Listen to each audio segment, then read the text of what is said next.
Hello, welcome to the Nintendo Bros podcast. We're back. Yeah, we're back finally after a very long hiatus. I think it was several years. Several years, but we're back. We decided to do it. You know, it's easy with Zoom call. Yeah. I'm Peter, and this is my brother Derek. Yep, Derek here.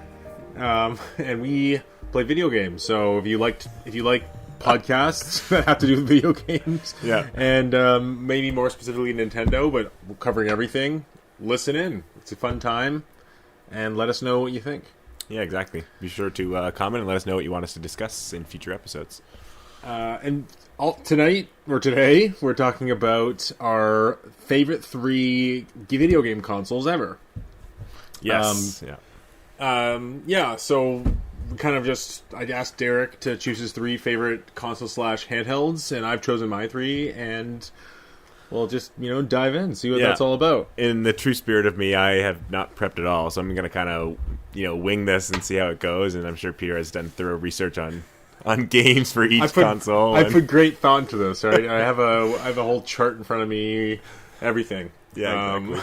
I have history on every system I chose. Year and day of each release. But I think, before we get started, this was a list that I asked to make, like a personal list, not our quintessential, what we think is the overall best, but maybe the best for us, our personal feelings. Yeah, so I originally thought it was the quintessential, but then I've reconfigured a bit to... No, I mean, if your favorite system was the Virtual Boy, the Vita, or TigersGame.com, then you can choose that.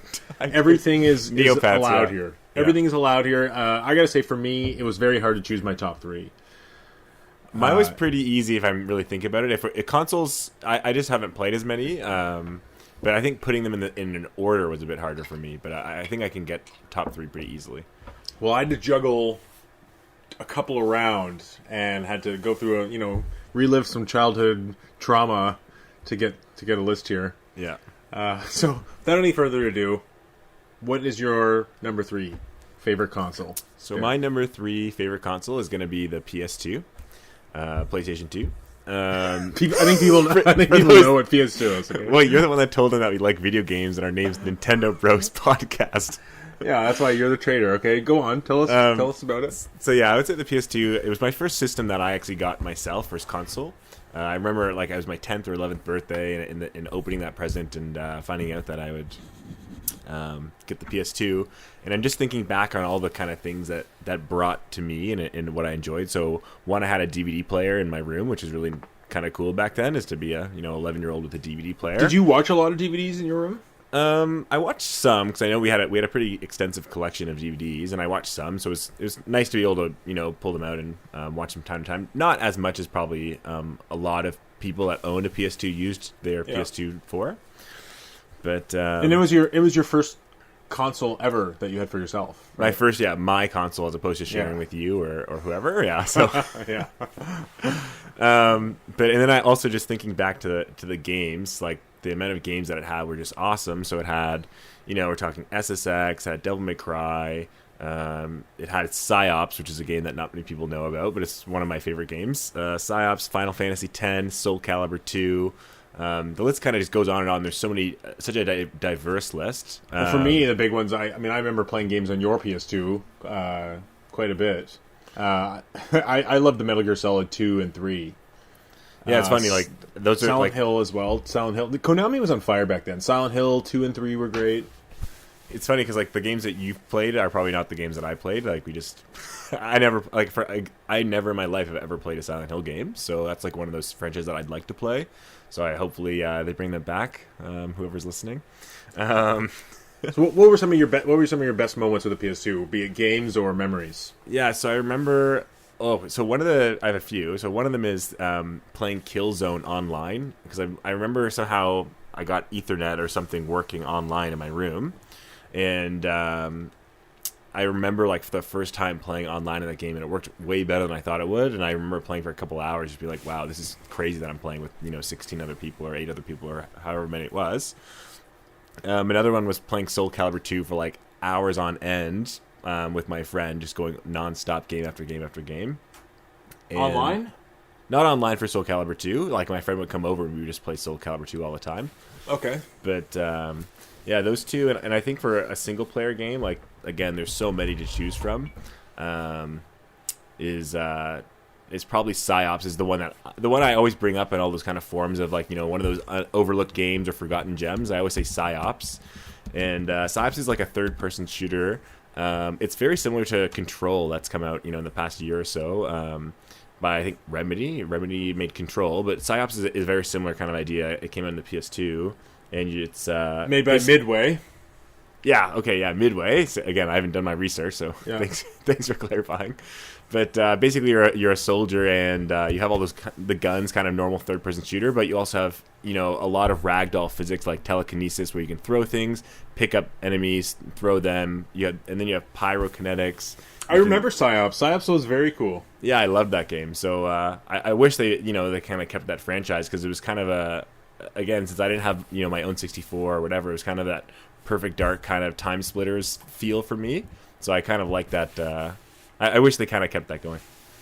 Well, it's a great choice with PS2, and I mean, you only scratched the surface of how many games were available on that system. I mean, just thinking about Shadow of Colossus and Ico, and there's so many JRPGs that you and I probably never played. Yeah, exactly. I was only 10 or 11, so there's so many, even like Grand Theft Auto. I think Grand Theft Auto Vice City I shouldn't have, but I did. But again, there's so many games that were on that system. And so many franchises just cemented themselves as... Like, we still have these franchises from the PS2 era. Exactly. There's just so many... it's such a huge base of different games that all became kind of long-standing franchises. And one that really stands out is I remember going to my friend's house, and her family had a PS2, and she was a girl, and she didn't really... she wasn't a gamer or anything. But I remember that they were... Like, their whole family was super into Guitar Hero. And that was kind of like, That's another thing. I remember playing so much Guitar Hero in college and university after PS3 was already out, but PS2 was still around because PS2 had such a long life because of those types of games. Exactly, yeah. Just Guitar Hero was the PS2 in my mind was the first console that really said, every family, especially with the DVD player, every family could have one of these in their living room and make something worthwhile out of it. So it kind of was bringing that idea of the console to the mainstream market. I mean, I think the PlayStation 1 accomplished that as well, but the biggest flaw with PS2 was the lack of 4 controller ports. That really made it not really a party system in my mind. Yeah, I agree, but I agree. I think there was some stuff missing out if I, compare it to the GameCube or the N64. But anyways, we're not here to talk about PS2 the whole time. Yes. Let's move on. So my number 3, very dear system to me, my first console as well, the SNES. Released in 1991 in North America. And I'm pretty sure we had it that holiday. I'm pretty sure it was Christmas 91 that we got it. And I just remember being a young kid and really seeing other kids would have the first Nintendo, the classic Nintendo system, seeing Mario Bros. 3, seeing Mario Bros. 2, seeing Legend of Zelda, and I always wanted to play it wherever I went, so finally got our own system to play Mario and games on, and kind of like the PS2 starting so many third-party franchises throughout the years. Like, the Super Nintendo was the beginning of so many amazing franchises, Nintendo franchises solely, that we have today. So, it's just some amazing games. Super Mario World, Yoshi's Island, Donkey Kong Country 1-3, F-Zero, Turtles in Time, the beginning of Mario Kart, plus some great third-party games. I remember being so excited by everything Super Nintendo. No, it's funny that you're saying Super Nintendo, because that's actually my number 2. Ooh, okay. Yeah, and I if we got it in 1991, I wasn't even alive at that point, so I wasn't there for the launch or anything. And I don't even know if I fully appreciated it until after, let's say, the N64 even came out. But I remember, some of those games are still to this day my favorite games of all time. They've aged very, very well. Like Donkey Kong Country 2, Yoshi's Island, Link to the Past. Those games are to this day on my top games of all time. Just because, and I played them all. I've 100%ed each of them multiple times. Super Mario World. So again, even though I didn't grow up with the system per se, I was the person when you were playing the 64, jumped back and played the SNES, and yeah. So some of those games will always be kind of dear to me, even though it's not a system I necessarily grew up with. Well, it's funny. I mean, certain I would say the N64 has aged worse than the Super Nintendo, because I can go back and play Super Mario World anytime, and it feels just as good and polished as a game that could be released today as an indie game. Yeah, I agree. Especially when you look at sprite-based kind of games, like the highest quality sprites that were out in the SNES look, or at least have the longevity to look a lot better than if you compare, the beginning of those 3D polygon, blurry kind of, games like Blast Core on the N64. Like there's the textures in the polygons just aren't there compared to the sprites from the SNES And the frame rate. Yeah, exactly. Yeah. I think with Mario RPG, that game is... Oh, yeah, I forgot to mention that's one of my favorite games of all time, too. Absolutely, and it's just kind of crazy to think that I don't think any Mario RPG game since then has even come close to topping that. I mean, we've had the whole Paper Mario series, we've had the whole Mario and Luigi series, and it hasn't even come close to touching that original Mario RPG. And I know, and how awesome it is. I also find it crazy that, you don't really... I'm surprised no other game has really tried to take a big serious role with that graphic style. Like, I know there are games that are isometric and games that kind of have that clay style, but I just find those graphics, again, they just are so timeless. And you'd think that either Nintendo or another company would, try to make a real serious kind of game in that same kind of style. Yeah, I mean, I'm trying to think of a game that is that style. I guess and a lot of people have asked for, or have dreamed about, a Super Mario RPG remake in the Mario and Rabbids Kingdom Battle engine. Oh, that'd be cool. But I agree with you. I think there's a place for isometric camera angled games. I would love a Mario RPG to come back that way. Yeah, one of the games I've played recently on the Switch was Transistor, which is an indie game, which is isometric, very different graphical style and gameplay. But again, it's just nice to have those kind of fixed cameras and always in control. And I do really like isometric gameplay, even back to Diablo 2 and Diablo 1 even. Just that kind of I don't know. I'm surprised there's not more games now that still kind of take that. Well, I mean, style. it is out there. I mean, even something like Animal Crossing could be considered isometric. Hades, a lot of the indie games.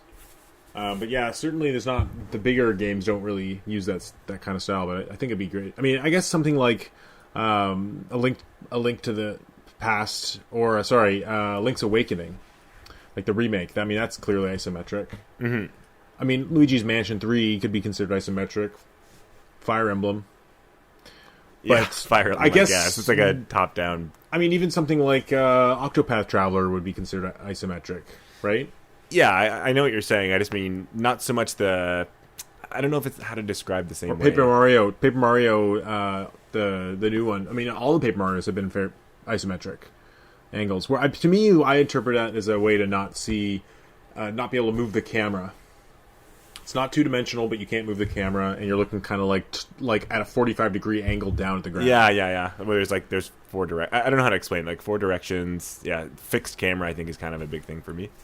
So your number 2 is SNES. Yeah, I mean, that great console, classic. Yeah. Probably the one flaw is it didn't have online play. Actually, it did. Not there yet. Funny enough, it did in Japan with the Satellaview, but. We'll talk about that another time. I can't remember if there was a way that to get the Super Nintendo, you could connect 2 of them. Was that system that you can connect 2? Okay. No, that was actually my number 2, the GameCube. Okay. And this was a tough one for me to choose because, my number 1 was pretty sealed. I'm going to tell you about that one later. But, GameCube was good, but there's a lot of other systems that mean a lot to me. I mean, I did struggle to add... I'm not going to tell you what I struggled to add because then it'll give away that it's not the number 1. So I'll just say that GameCube was I put a lot of thought into it, but ultimately the console was a big deal for me. Got me into really following games in a different way. I remember what are some things about the GameCube that sealed this spot for you, or made it the features that made it stand out to you? Well, I just remember it was the first time I ever watched a gaming console unveiled and actually hyped the reveal of a game console. And it had been rumored to be called Dolphin beforehand, and I remember that first, it was a Space World. Nintendo used to have an event in the summer called Space World, so it was overnight. And I remember it was like Christmas, I couldn't sleep because I knew that was the night that this console was going to be revealed. There was all these rumors about it was going to be called N-Cube or Star Cube or all these different things with the word cube, so we knew that. But I remember waking up early that next morning and going online to IGN and seeing the trailer for Luigi's Mansion, and they had one with Metroid Prime, they had the Link and Fighting Ganon trailer, they showed the 100 Marios demo, a Perfect Dark. It was actually, I mean, compared to today's standards of a reveal, it was hype. There's a lot of these awesome reveals. And then I just remember getting on the first day it came out with Wave Race and Rogue Squadron, and then shortly thereafter you got Luigi's Mansion, I remember, and Smash Bros. And Pikmin, and just felt like the console always had some magic to it. I don't know. I mean, up until even the Wind Waker and Metroid Prime, like there was an excitement about Resident Evil 4, Resident Evil Remake, F-Zero GX, Pikmin, Eternal Darkness, Beautiful Joe. Even things like Final Fantasy Crystal Chronicles and Metal Gear Solid Twin Snakes, Final Fantasy Crystal Chronicles.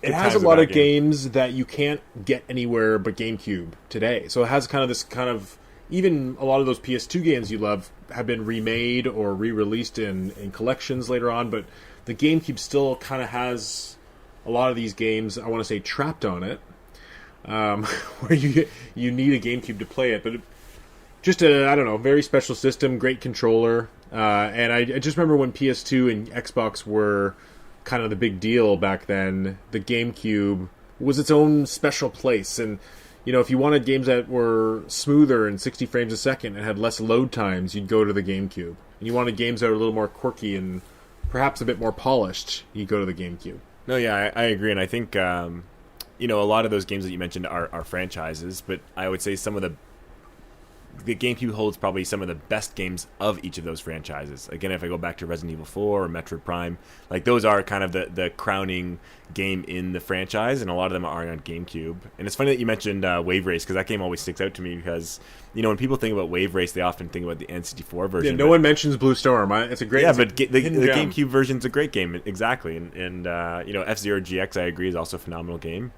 And for me, one of the memories that I have with the GameCube is I always went to my friend's house when we played, I forget what it was called, I think it was NFL Street, and I know that game probably was on PS2. It's like a EA big sports. Yeah, it's like you're it's like kind of like there's no rules, and you have crazy tackles and crazy tricks, but again, the GameCube, you think of those kind of big games like, again, Metroid Prime, but there's all these kind of third-party games that also were really fun. We'll call them double A. It was almost the last generation of the double A game. Exactly, yeah. Where you could get a game like NBA Street, and it wouldn't need to be some games as a service or microtransaction scam like it would be today. Yeah. It's also good to remember that the GameCube had a lot of third-party support. I mean, it had the Splinter Cells, and it had the EA Sports, and it also had when we had 2K NFL Sports and NBA 2K, and it had all those games. It had the only thing it didn't have, I think, which hurt it a lot, was the Grand Theft Autos, and it didn't have any on the online features. It had, I think, one online game, which was Phantasy Star Online 1 and 2. Yep. But I mean, it was also really cool to just get games like Sonic Adventure 1 and 2 on the GameCube, and another one that's dear to me that still holds up today is Resident Evil Remake. Yep. And for me, again, Smash Bros. Melee, that game still has a huge tournament scene, and I remember playing that. I met some people on the bus a couple of years ago in where I live, and they were just talking about Smash Bros. Melee, and I was like, hey, do you want to meet up? And I just hung out with them that day and played Smash Bros. Never met them. I just met them on the bus. A lot of fun. The one thing I want to comment about GameCube real quick is there are a few games that stand out for me as being the opposite of being kind of gems. This is my personal opinion, but Super Mario Sunshine and Legend of Zelda The Wind Waker are, again, if you think about Nintendo, you think of Mario and Zelda, and in my opinion, those are the two kind of worst games in their franchises on the GameCube. What do you think about that? Well, as long as Skyward Sword exists, The Wind Waker will never be the worst 3D Zelda. See, I like Skyward Sword. I think it was different, and I think that's why I give it some points. Well, we're comparing desserts here. I like them all too. Yeah. So I can't really. I like them all, but yeah, I would agree that the Wind Waker and Super Mario Sunshine are weaker for their franchises.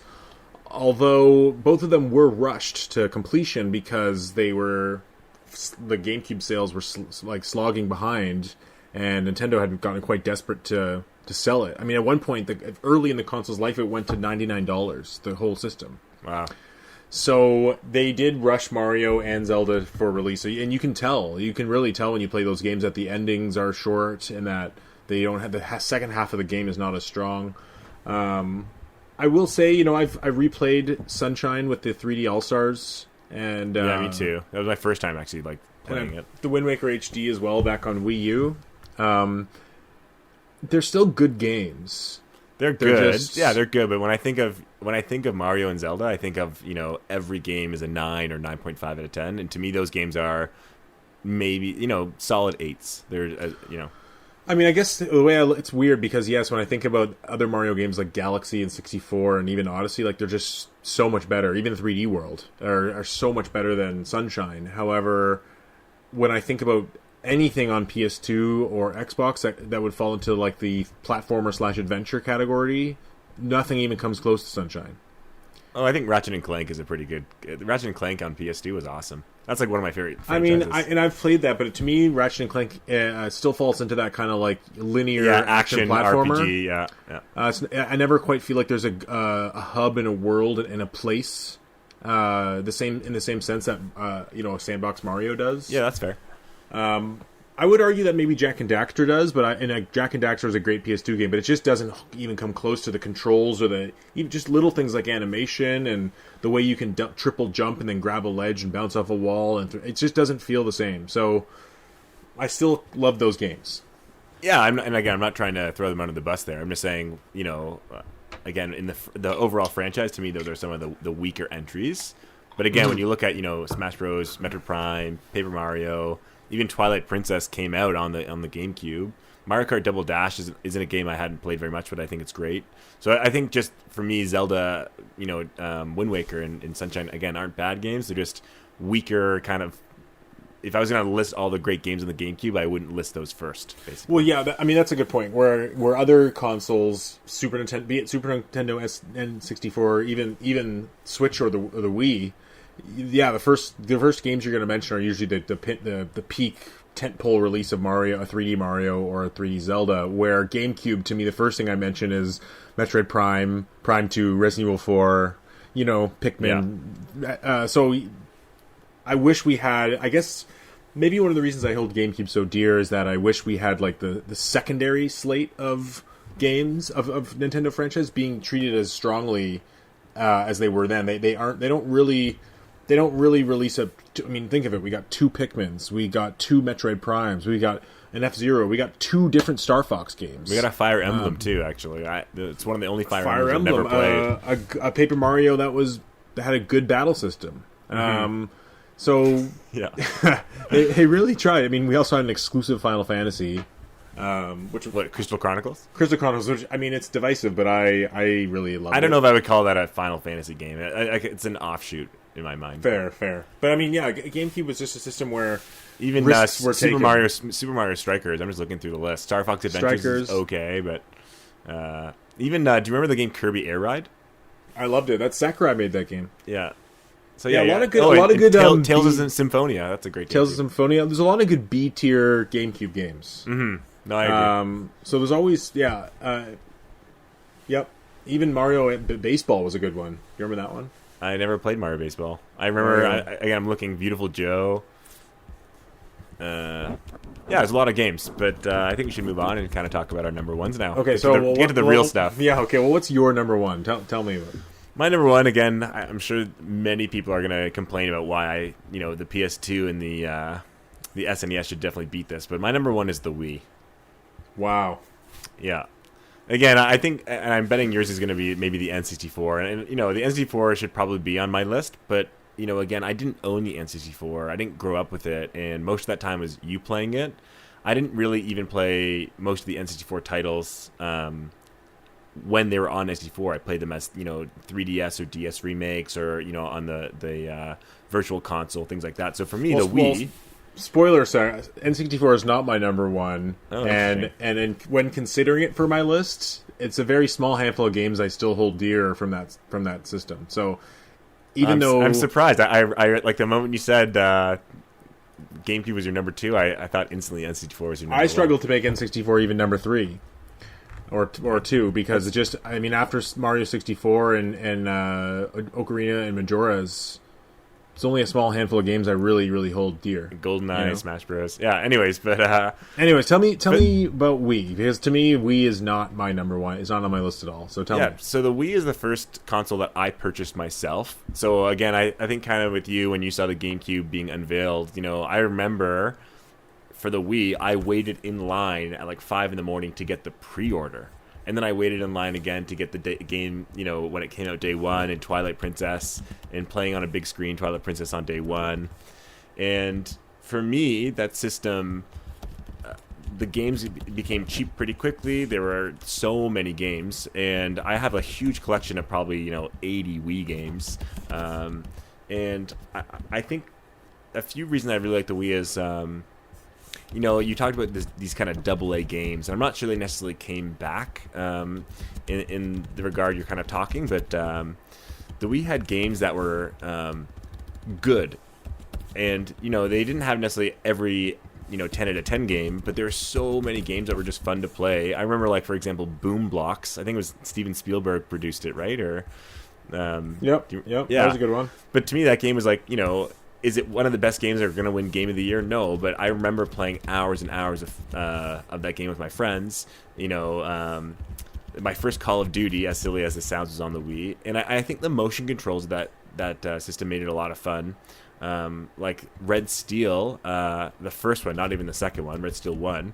I remember playing that game with my friend in the basement for hours, and it was a terrible game, and we played the same level on multiplayer over and over and over again. You know what? Funny enough, I had a lot of fun with Red Steel 1 as well, and I beat it to completion, and I got used to the motion controls. Yeah, me too. I actually really liked that game. Me too. I loved it. Turning your gun sideways actually turned the gun sideways, or turning the Wiimote sideways, and I don't know. So again, I could go on and on, but the Wii, to me, is, again, I kind of had that nostalgia of being my first system I bought and all the hype behind it. And then I have so many games for it. And, it does have some games that are really awesome. Like, it does have the, Smash Bros. Brawl isn't the best one. Twilight Princess came out on it. Skyward Sword isn't the best one. But, again, I think the list is just enormous. So it's not necessarily the 10 out of 10 games, but I had an endless amount of games to play for that system. I guess my problem with the Wii, at this point I was a pretty avid gamer, is that there wasn't enough to get me that excited. So there's just tons of... What about Mario Galaxy? Well, no, I'll get to that. Like, the first year or so was great. I mean, it had, Twilight Princess, Metroid Prime 3, Mario Galaxy, but I remember it soon turned into, like, your holiday game in 2008 was Animal Crossing, and then in 2009 it was New Super Mario Bros., and then they had Wii Music, and then... It felt like a long wait between that first batch of high-quality games and the second batch of high-quality games, which ended up being, Mario Galaxy 2, Metroid Other M, which wasn't great, and Donkey Kong Country Returns. I mean, that was a great year, 2010. But still, there wasn't... Xenoblade Chronicles, too. Xenoblade Chronicles came out in 2012, the tail end. And Skyward Sword was good. So it did, not saying it wasn't good, I just felt like there was a lot of big periods where I didn't have much to look forward to. And I felt like the promise of the Wii, the excitement of when they first announced it, and it never reached that full potential, even with Wii Motion Plus. And by the time Red Steel 2 and Skyward Sword came around to really utilize the motion controls for swordplay, the system was kind of on its downturn. Yeah, I mean, and again, so I agree with what you're saying. I don't think it has all those 10 out of 10 games.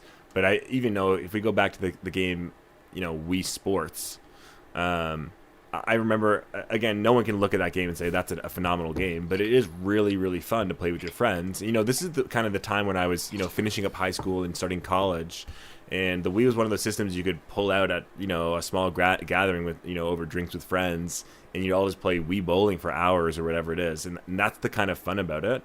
And yeah. So I agree, though. But for me, I guess gaming it was an era where gaming sort of transitioned into something where people were playing online, and the Wii didn't handle that very well. And when I was by myself, there just wasn't much to play. I was playing I was forced into, not forced, but I mean, I was mostly playing PS3 for my single player games and for the games that like excited me, that were pushing new boundaries and trying new gameplay styles. Near the end of the Wii's life, nothing graphically was looking that great, and it felt like Nintendo had kind of moved on. Yeah, I think the Wii has its shortcomings, and I agree that, especially single player, there wasn't as much. But I think back, to Umbrella Chronicles and like Resident Evil Umbrella Chronicles. Yeah, I mean, that's what I was going to say. Like, one of the best things about Wii, for me, were the light gun shooters. Like House of the Dead Overkill. Or, that one? or Dead Space Extraction. Link's Crossbow Training, Dead Space Extraction. Yeah, remember I got you Link's Crossbow Training for Christmas? Yeah, I own all those games. So, I mean, again, for me also, it was the Virtual Console. So Virtual Console was great. Yeah. Tons of those games. And even games, I believe I played... I want to say Resident Evil Remake for the first time on the Wii. Yep. So, again, is it the best system? No, I acknowledge it's far from the best system. But for me, I was at that time where I was hanging out with friends. I was living, a different city than my family, living with friends for the first time ever. And it was that system that, there's always a multiplayer game that someone will have fun with, or the party will always have fun. And also, I mean, there were perks, right? It had could play GameCube games, cheap controllers, sort of cheap controllers. Not the Wii Remote and Nunchuck was not cheap. True, but I mean, I don't know. If you look at controllers these days, slick designed console as well. Very little, and I really love the look of it. Yeah. And it brought the idea of Mii's. I think Mii's are a pretty cool idea. Yeah, Mii's really cool. It had the best virtual console Nintendo's ever had. I couldn't agree more with that. Even at launch day, it was better than what we're looking at now. Well, debatable. But no, I think the Switch is doing pretty good. But again, the first time playing some of those older classics, like I said, N64, I didn't grow up with. I was still pretty young, and it was your system. The Super Nintendo, even some of those games that seal Super Nintendo as number 2 for me, I only played on the Wii. Yeah, it's interesting how different generations are going to feel so strong about the Wii, where for my generation, it felt like that was the time where I was looking for something a little more hardcore. Mm-hmm. And that's where Nintendo actually has brought that back now. No, I agree. And, I'm at that point now in my life where, when I was at that age, 18 to 20, all you're kind of doing is finding multiplayer games. But now, most of my friends don't play games anymore, so I'm looking for those kind of one-player, enjoyable story experiences. So I agree in that. It kind of depends on your age at that time. I would say I find it too bad that Nintendo didn't carry on the IR sensor from the Wii Remote, because that was really cool. And I feel like if that was in the current Switch Joy-Cons, that would have been an easy way to bring a lot of those Switch games back. They do have... They just use gyroscope, right? Is that how they use it? Yeah, that's how they do it now with, like, Mario Galaxy on the 3 All-Stars and Captain Toad. I mean, it works, just doesn't feel quite the same. And that's why they think that Galaxy 2 wasn't included in 3D All-Stars, because you needed such a higher level of dexterity to control Yoshi's tongue that it wouldn't work with a touchscreen or with a Pro Controller. But who knows? Yeah. Anyways, my number one... Yeah, you're number one. Number one. So what do you think it is? Well, if it's not N64... I'm going to bet it's probably... Ooh, that's tough. I'm going to bet it's probably the Switch, then. Okay. Well, my number one is... You're right. It is the Switch. And, it wasn't that hard to choose this, but I did have to think about it a lot, because I was kind of like, are we really living in the best console of my life right now? And it's not over. And, I looked at my top favorite games ever lists, and the Switch has such a high representation already, and I just love the form factor, I love the speed of it, and I love all the culture around it, and it's also just had some of the biggest, best games around, in my opinion. One of my favorite games ever is Breath of the Wild. Mario Kart 8 and Smash Bros. Ultimate are the best in their series, 2 series that I love. Yeah, Mario Kart 8, a Wii U title, but yes. So is Breath of the Wild if you want to go down that road, but I find Deluxe to be a lot better than Mario Kart 8. No, I agree. I'm just, you're right. You make it. Just it's not a lot better, but they did add things, and it's seen as the main Mario Kart of the Switch. But beyond that, I mean, Smash Bros. Ultimate is one of my favorite games ever. Me too. One of the best games of all time. For sure, and I'm still playing it. And there's just a lot of other games there. I mean, Splatoon 2, I love. I love some of the more creative games like ARMS and Ring Fit Adventure, Odyssey, Luigi's Mansion 3, even games that came from the Wii U like Tropical Freeze and Bayonetta 2. Some of my favorites. I mean, it's not only that, though. I mean, so basically Nintendo's first parties have been on fire on the Switch, and they continue to be. And I'm still excited about what's going to come in the future. But it's also that it's kind of brought this indie renaissance. I know it kind of came before the Switch, but I feel like the Switch has kind of cemented it as a mainstay. I don't know how to... I agree. That's the point I was going to make. Keep going. I don't know how to quite quantify it, but I mean, I remember I played a lot of indie games on the 3DS because I loved buying $5-10 games, and there's some good ones. And same with the Wii U. I played Shovel Knight, and there was a handful of indie games on PS3 and Xbox Live Arcade. But for some reason now, I find myself more excited about indie games than I sometimes am AAA games. Totally. I'll buy games that are multi-platform, that are indie games, just on Switch because I want to be able to play it on a handheld. And I mean, some of my absolute all-time favorite games, like Hollow Knight and Dead Cells, Hades, not to mention Celeste, Snipper Clips, Untitled Goose Game. The list, I mean, there's just so many. Not only that, but I know it came up earlier with the virtual consoles. I actually really love Nintendo's approach to virtual console with the Switch. I know it took a while to get here, but I love the fact that I have basically a Netflix-style app for NES and SNES, and I can rewind the game, I can make save states. Like, I've actually gone back and replayed a lot of those games, and the emulation is top-notch. You can play them online. Did you know that? I didn't know you could play them online. Isn't that wild? Like, you and I can play a Switch game or a Super Nintendo game online. That's cool. But yeah, it just seems so well-rounded, and even in a year where Switch seems off, like let's say 2018, there's still tons of indie games. There's still games like Hollow Knight, and seems like there's always like third-party games and indie games to fill those voids.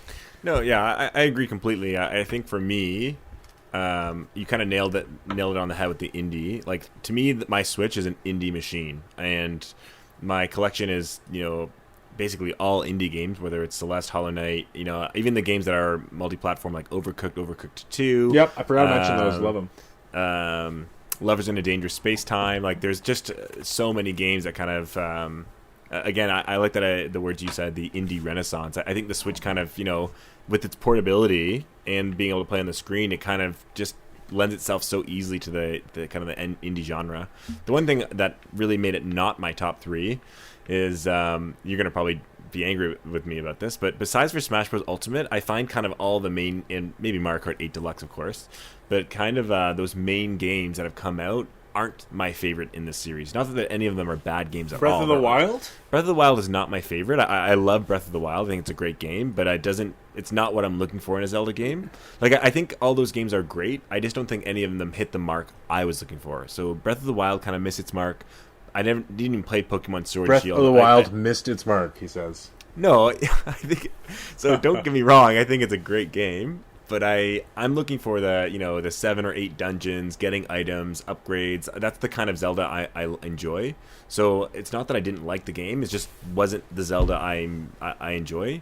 And Odyssey missed its mark as well for you. I liked Odyssey, but I felt it was a little bit too easy, to get all the moons. It was kind of more of a collectathon as opposed to. I like the more Entity 4 approach, where each star is kind of its own little challenge. A little more focus. Yeah.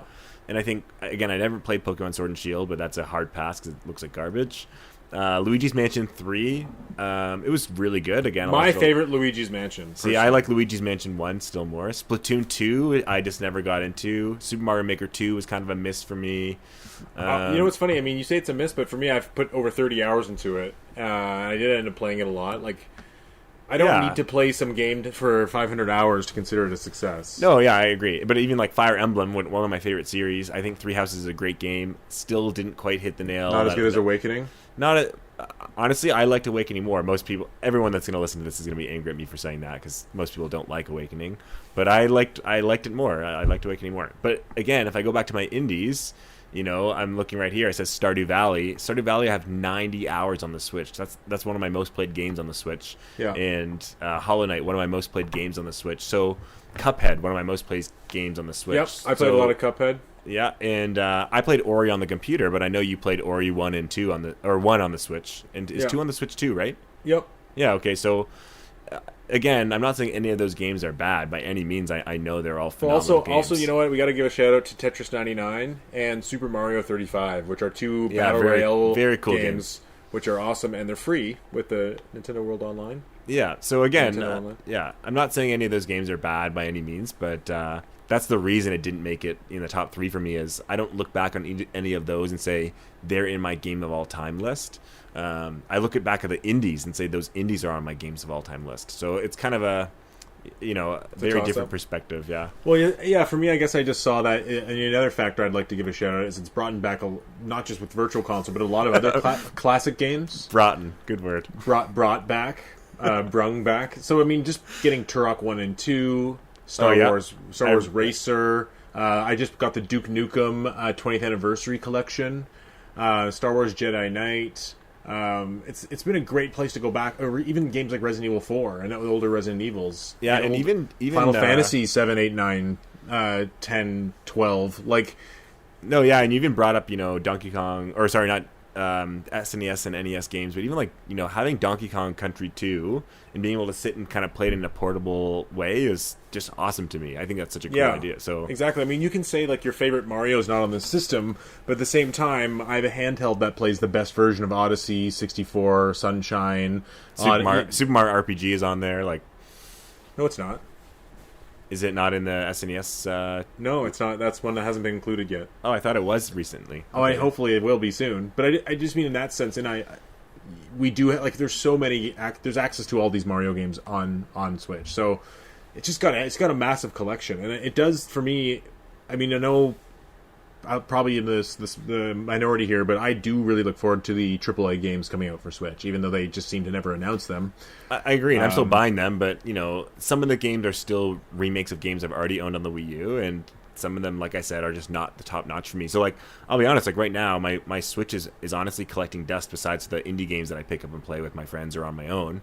You're not playing Hyrule Warriors anymore? That's the only game, but again, there's so many other games that I have that I'd rather play over that. Yeah. It's not a bad game by any means. It's an awesome game, but I don't think the Switch is a first party killer the way it is for you. Do you think it's possible that over the next couple of years with Breath of the Wild 2 and maybe another Fire Emblem, another Mario game, that it could put Switch on that list for you? Or do you think I agree.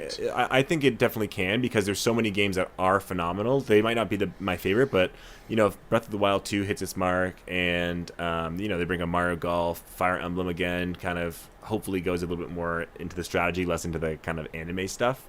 Yeah, I definitely think it's up there. I would say Switch to me is my number 4.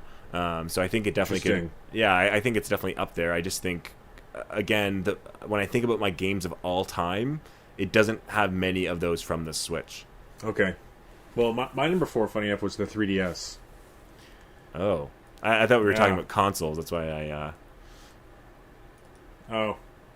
So I guess you didn't really follow your rules. No. Are we going to talk about consoles? Handhelds? Because I have my handheld. We'll do another handheld. Maybe we'll talk about our top 3 handhelds on another episode. That sounds like good.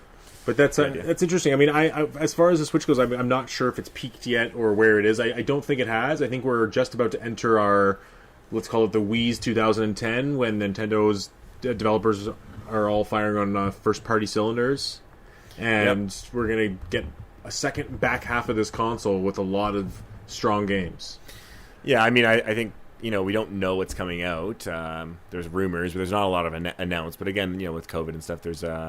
Who knows? We'll see, happening. But I mean, we know at some point Bayonetta 3, Metroid Prime 4, Breath of the Wild 2, maybe another Mario game. Maybe we will get a Pikmin 4. Yeah. Maybe we will get a really great WarioWare. Maybe we will get the I agree. Exclusive Resident Evil. I think all those games. Have you heard of this? Exclusive Resident Evil? Yeah. I have not. That's Revelations. I think I read Revelations 3. I think I did hear about that. Yeah, It's a rumor. Yeah, and there's a rumor about Mario and Rabbids 2.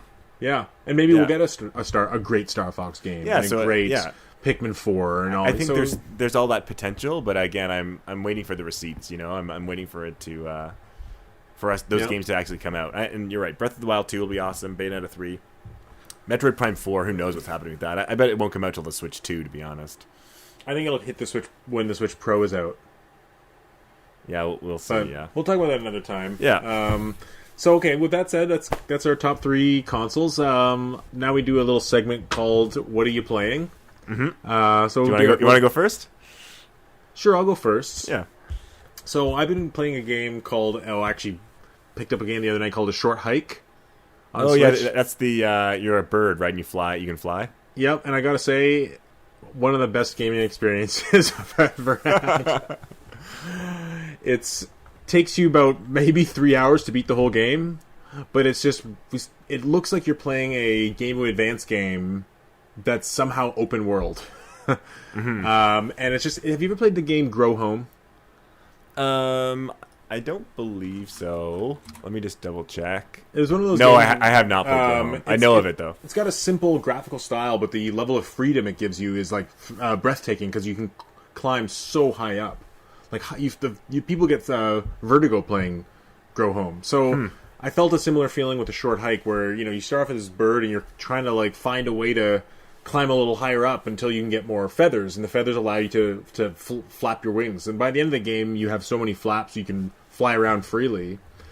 And it's just your whole goal is to get to the top of the mountain, and you can go any way you want. And it's just kind of like it just drops you in, it doesn't tell you what to do, and it just says go.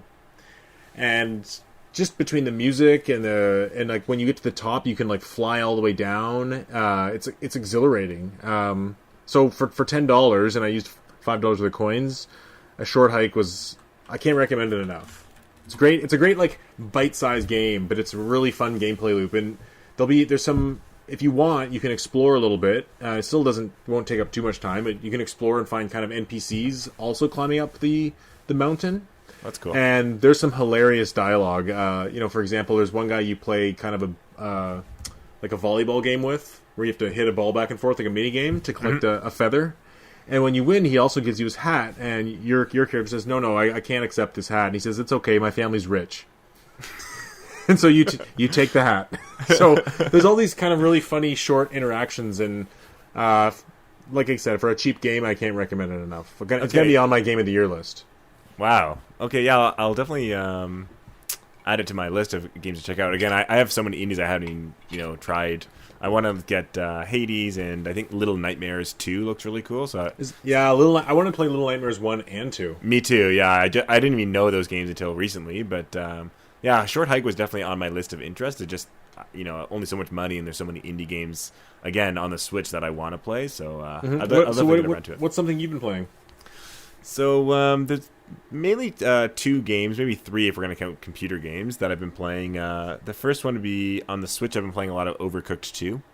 So my girlfriend and I, we play that basically every weekend. We just try to platinum or 4-star every single level. So like so each level is taking us hours, but it's it's a fun game to kind of just like hang out and chill and play. But that's I find it very stressful. I never played number 2, but number 1 I found very stressful. It's stressful, but like it's once you kind of get used to that stress, it's really fun. Did they fix some of the control issues with the first one? I remember the first one had some frame rate problems, and also had I felt a little hard to target the exact plate or square I was trying to target. Does that problem still exist in number 2?